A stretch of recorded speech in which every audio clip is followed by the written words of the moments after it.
Assalamualaikum warahmatullahi wabarakatuh. Selamat berjumpa kembali di Electric Channel. Pada kali ini saya akan membahas tentang sinkron check relay ya. Sinkron check relay ini banyak variasinya, baik yang digital maupun yang langsung ke model sinkron check yang modelnya dengan ukuran dimensi yang berbeda, ada yang 90 kali 90 ya, atau 96 kali 96. Variasi untuk mereknya juga bervariasi ya, tapi untuk kesempatan ini saya coba untuk mengulik ya tentang komponen-komponen yang ada pada sinkron check relay seperti ini. Sebelum kita membahas lebih jauh tentang sinkron check relay, saya akan menjabarkan sedikit ya tentang fungsi dari sinkron check relay. Jadi sinkron check relay ini atau perangkat ini gunanya untuk perangkat pendukung untuk menyinkronkan antara pembangkit ya, tentunya untuk menyinkron sebuah pembangkit atau beberapa buah pembangkit itu pasti ada perangkat-perangkat yang harus kita sediakan. Perangkat itu ada yang berbentuk modul pun ada juga, jadi enggak berpatokan dengan alat seperti ini ya. Itu banyaklah versi-versinya lah. Dari antarmukanya ya, di sini ada keterangan ya, ini ada genset ya. Nah ini yang terminal ini ada genset, itu di terminal 1 2, kemudian ini terminal 3 4 nya ada untuk bus bar ya, ini bus bar. Kemudian di terminal 5 dan 6 ini ada terminal NO ya, jadi dalamnya itu ada relay, nanti saya buka pada komponen-komponennya. Kemudian di sini ada settingan persentase ya, persentase voltase. Ini artinya penyinkronan ini itu bisa diatur dari persentase voltase. Jadi ketika kita akan menyinkronkan, jika genset 1 380, genset 2 390, itu kan ada perbedaan tegangan ya. Jadi di setting inilah untuk mengatur perbedaan persentasenya, persentase voltase yang diizinkan untuk melakukan sinkron. Tapi untuk melakukan sinkron itu kan ada 4 item ya yang harus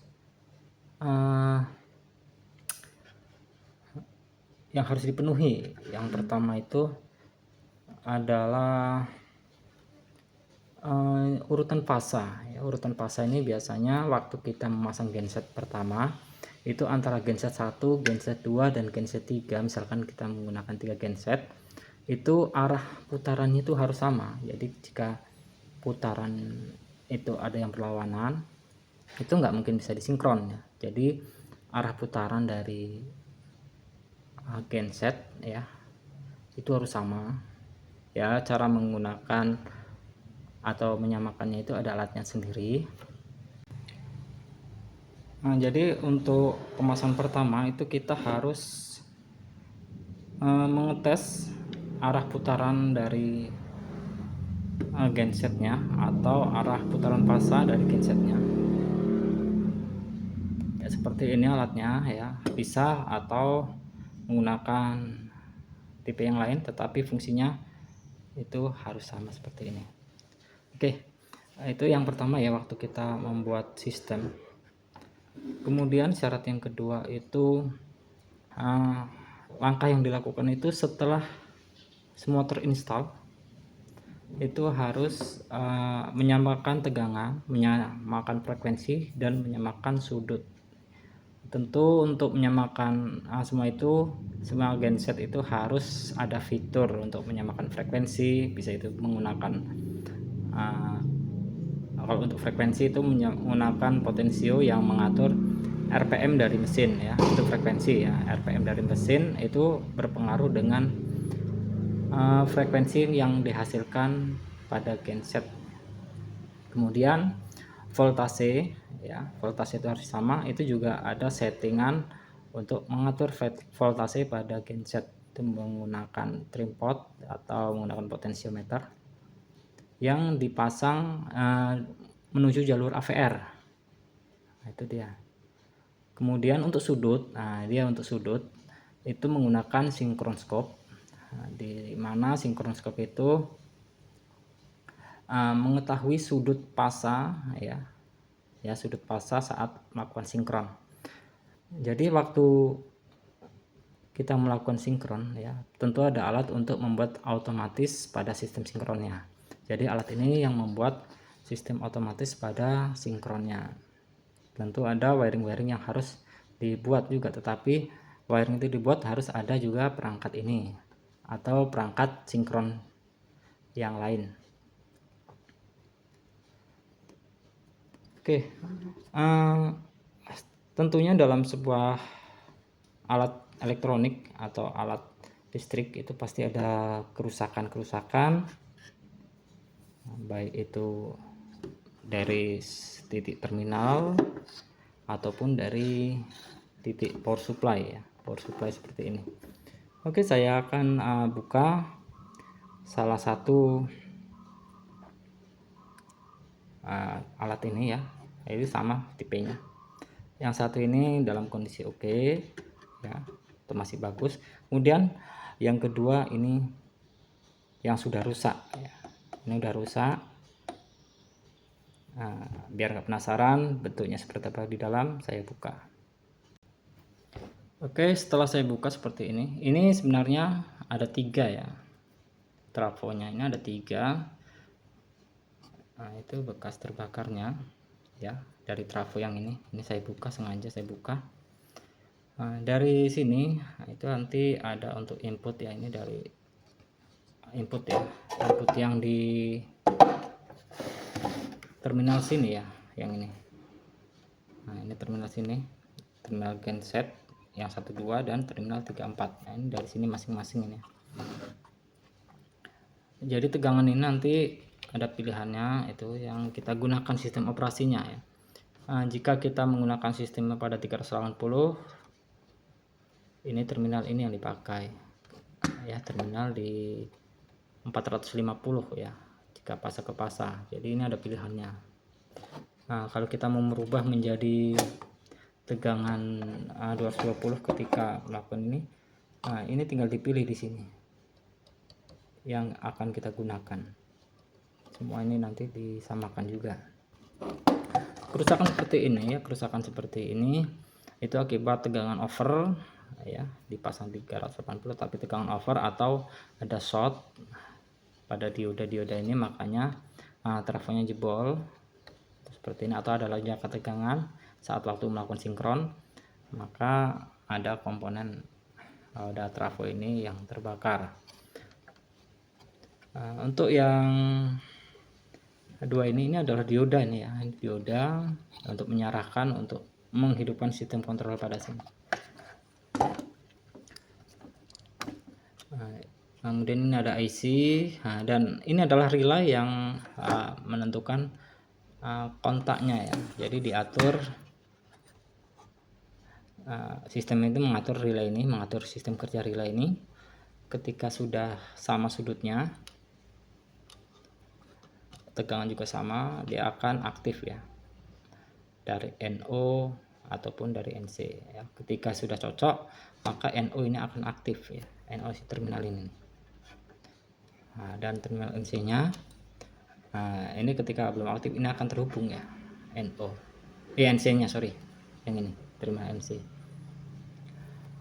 Errornya ini bisa terjadi ya ketika IC ini bermasalah ya, IC ini bermasalah.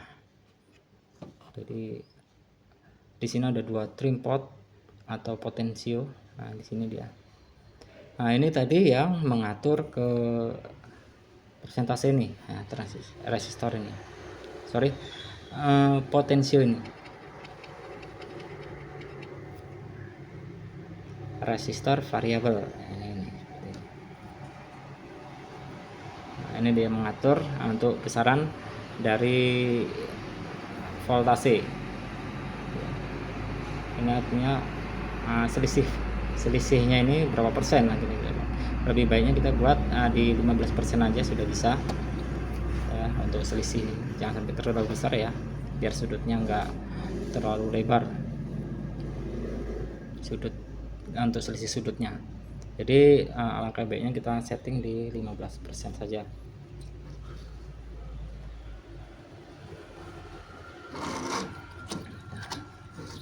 Ini untuk bagian dalamnya ya, seperti ini. Jadi kalau kerusakan itu seperti ini nggak bisa hidup ya, sama sekali nggak bisa hidup, itu bisa disebabkan karena trafo ini ada yang terbakar. Bisa dicek secara fisik maupun diukur dengan menggunakan multitester. Kalau dia sudah tidak terhubung ya, di sini ya, di terminal ini kita ukur, ini harus ada nilai tahanannya. Atau jika penasaran langsung dibuka saja, nanti nampak kalau ada yang terbakar. Nah, ininya itu nampak secara fisik seperti itu nampak fisiknya itu kalau terbakar. Oke, karena dalam sistemnya ini sangat harus diperhatikan waktu kita melakukan pengecekan. Jadi ketika ini setelah diservis itu harus dilakukan tes ya, testing ya, menggunakan tegangan yang berbeda mesin ya, misalkan genset 1 dan genset 2. Makanya kita harus mengetes ini sistem kerjanya, kemudian melakukan pengukuran apakah waktu sudutnya sudah sama ya, tegangannya sudah 0 ya, antara fasa U atau fasa R ya, fasa R pada genset 1, kemudian fasa R pada genset 2. Itu ketika 0 ya, 0 volt ya, itu selisihnya.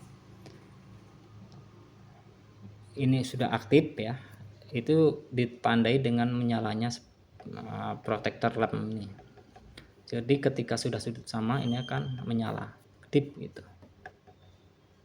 Cara ukurnya untuk menentukan ini sudah bagus atau tidak ya. Nah, di terminal NO ini ketika sudah menyala ini langsung terhubung ya, langsung terhubung, NO nya terhubung. Jadi itu udah bagus kalau sudah menyala ini kemudian NO nya terhubung. Dan satu lagi saat melakukan tester pada sinkron ya, pertama-tama itu tegangan kita harus samakan ya, kita samakan, kemudian frekuensi disamakan. Setelah frekuensi disamakan, ketika kita ukur ya, sama-sama fasa U, misalkan fasa U. Nah, U dengan U sini ya, nomor 4 ini dan nomor ini ya, kita ukur itu harusnya ketika sudutnya sama itu tidak ada perbedaan tegangan ya, jadi 0 atau di bawah dari 50 volt ya, ini akan aktif seperti itu. Jadi cara pengukuran seperti itu. Ini api ya, jika ini pasang netral, ini api, ini netral, ini api. Diukur antara nomor terminal 3 dan 2. Ketika perbedaannya sudah tidak ada 0, maka ini akan menyala, atau di bawah 50 volt ini akan menyala. Nah, seperti itu sudah bagus, berarti udah berfungsi waktu kita melakukan servis tadi udah sukses. Tetapi ketika ini nyala terus, berarti ada yang bermasalah, belum selesai dengan reparasi tadi. Oke, saya kembali ke komponen. Jadi di sini ada komponen IC, kemudian ada transistor, satu buah transistor, kemudian ada resistor kalau melakukan servis ya, ini harus diukur benar adakah yang bermasalah dari semua komponen aktif ini.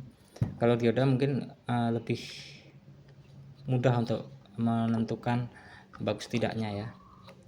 Juga seperti ini, dioda Zinar, ada dioda Zinar, ada juga dioda yang seperti ini.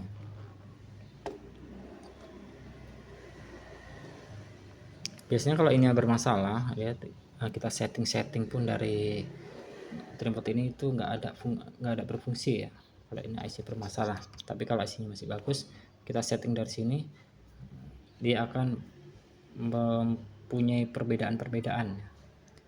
Ketika setting lebih tinggi, maka ketika perbedaan voltasenya jauh, ini akan aktif. Oke, untuk isi dalamnya seperti ini.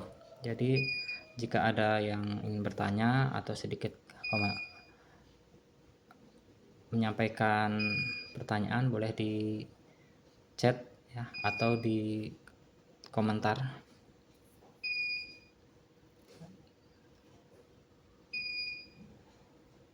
Cukup sekian dan terima kasih. Assalamualaikum warahmatullahi wabarakatuh.